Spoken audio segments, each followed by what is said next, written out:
Hi, everyone. I'm James McBride. Glad you're watching. We're going to take a look today at virtualization versus emulation. Now, I don't just frivolously make these videos. They have a purpose. It takes quite a while to make them and put them together. So the purpose today is twofold. We use virtualization heavily within this program, and it's really covered only greatly in one class, which is operating systems. It's really two. So there's 190 operating systems and 191 securing operating systems, but you take one of those. So it's covered well in that class. And then in the other classes, it's covered lightly. They'll mention it. One of the problems with learning technology these days and teaching it is there's so much information, as you know, that they have to gloss over some things and try to explain enough in order to get through all the material. One of these areas is virtualization, where students will struggle with understanding what this is really doing and how it's working. So this little short video really is designed to say, hey, here's the main components. This is how it's functioning. That way, when you get to the more advanced stuff, no problem. Also, it's here so that when you go out someday, you realize virtualization is a huge part of the world out there. Emulation is as well, but virtualization is massive. So you could go straight into just virtualization.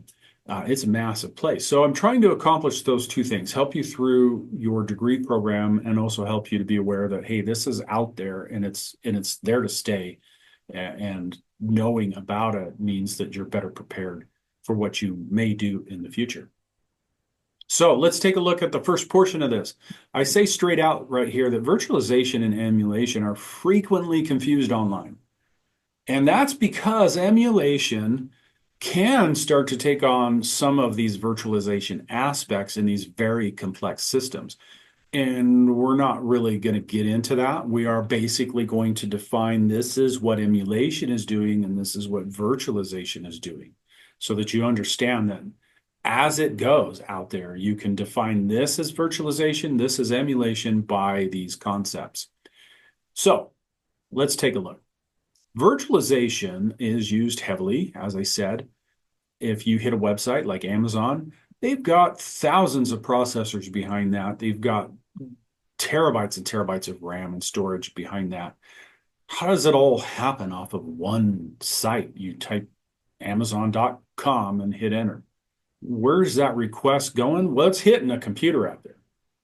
And that computer is a massive piece of hardware, and it's running multiple operating systems across all that hardware. So let's take a look at how it works. Basically, you've got the hardware component, both emulation and virtualization. We have to start with hardware. We have to have it. And then you move up. So on top of that hardware, you're putting on your operating system. So let's just speak plainly. You have an HP notebook. You have Windows 11 installed. That's where that fits. Then you install a special piece of software called a hypervisor. This special piece of software is going to house any operating system you want inside of it. And it will control what this operating system sees. That way you can say, I've got Windows 11 here. I now installed VirtualBox. In class, we use Fedora. I will install Fedora inside of VirtualBox, and everything's great. That's why this is a host OS, because it's hosting the guest. The important thing to remember, most important thing, is that this OS can run on this hardware. And this OS can run on this hardware. In other words, we could flipped it and said, this is Fedora, and I'm going to run Linux. Right, you can flip that. Both of them can run on that hardware. Now, most people have a small understanding of the fact that, well, Macs are different and Windows is different. Well, Macs and Windows used to all run on the same hardware. Mac's new stuff on Apple Silicon, as marketers like to call it, M1, M2, M3, Pros, Turbos, whatever, that's different architecture. That's a different kind of hardware. So you can't run Mac OS here, not anymore. You could have, though. If you get an old Mac OS, yeah, you can install an old Mac OS in here. Why? Because the old Mac OS ran on the same hardware as Windows did. It wasn't until when Intel really wasn't keeping up with things that basically Apple said, well, we got to do something else. All right, so that's virtualization. Main concept, right? This guest OS could be the host OS. This host OS could be the guest OS. Why? Because both of them understand the hardware. We go down to emulation. It's different. Emulation's been around longer. In my opinion, it has, at least what I've looked at history. Emulation came about because, man, you used to have these massive mainframe computers, right? They took up buildings with these things, and they really wouldn't upgrade them or update them as much as we would have because it's expensive. So what would happen is they'd have that mainframe, and then 10 years later, they're getting a new mainframe. That's what they would do. And the new one, of course, would offer all sorts of better stuff. However, it's so much different than the old one. It's brand new hardware. So it runs differently. Well, what happens when you're running all this software for your business? It's handling accounting and everything else. You're this huge organization, and now this software is not going to work on this hardware. What the heck are we going to do? Well, in today's world, they might run them side by side. They might say, here's a server that's old enough, and it'll run this old software as we upgrade and change that software to run on the new hardware, and then we'll switch. But they couldn't do that. They couldn't do that. I mean, you're talking about a building of computers. The power alone is just ridiculous. So what could they do? They could say, okay, well, we're going to be transitioning to this new hardware. Can we put another layer of software in here that will interpret what this software expects to see, right? It expects to see this hardware. Can we make sure that that gets interpreted down to the new hardware and then interpreted back? Yes, we can do that, and that's known as emulation. We use it, especially in the beginning classes, because it's just fun, to have a game emulator. And so it doesn't quite fit this model because in a game emulation, you usually have an operating system that's running in there too to handle the game emulation, but you don't have to. So that's why this chart is more correct. Basically, it'd have kids come in and go, well, I want to run a PS1 game. And they run that PS1 game, and some of them are sluggish. And they're like, why is this slow? I mean, the PS1 came out when? And this new hardware we're using is so much faster. Why is it slow? And that's because it has to emulate the hardware. It has to take what the game expects to see and emulate that down to something this hardware can understand. That hardware then processes that information, and then it goes back through the interpreter so that the game thinks it's running on a PS1. And that takes a lot. So this is used out there in the world. It's usually used for software. Oh, we got this old software. We went to brand new hardware. We need to emulate it. As a matter of fact, on the Mac, they do that. So there are virtualization tools that I show you later. And if you're running on a Mac, it will emulate the Intel hardware. And it is slower. It's a lot slower through that process. So let's talk about why. Why does it have to be coded for this hardware? We call it coded, but programmed for this hardware. That leads us to what the CPU is doing. So this is an example of assembly, and it's actually for the Motorola 6800 8-bit processor. That's what it's for. Actually, the 6800 was a 16-bit. Anyway, so what you have here is assembler. And you can see it's crazy. So most of you see this is REMS. These are remarks. So that's not being issued, but everything else is being issued. And can you imagine writing this stuff? I got to put in a C003 space 86 space 13, and we're going to init A on that and go to LDA-A. What? What are you talking about? Well, the layer below this is machine language, right? Machine language is binary. So we call it machine language, but it's actually code, right? Binary code. Nobody wants to type in that, right? Nobody wants to program it. Nobody wants to say, let's see, I'm going to make a game, so let's start off with clearing the RAM. 1000111000001. You have that memorized? How do you get that done? Right? That's ridiculous. So what happened is they said, okay, we'll put these instruction sets, that's what they call them. We'll put this code right into the CPU. That way we as people can do something that's a little better. Yeah, this is just a little better. That's what that is. So we don't have to write it in ones and zeros. We can issue certain commands built for this processor. So the commands are specific to processors, and that's the deal. In virtualization, that's really what you're talking about. This OS and this OS both run on Intel AMD hardware. Why? Because it has an instruction set that has to happen in a certain way. When you're talking about emulation, now you're emulating all those commands and then reversing the process, going back up. So virtualization, that's why it's used more.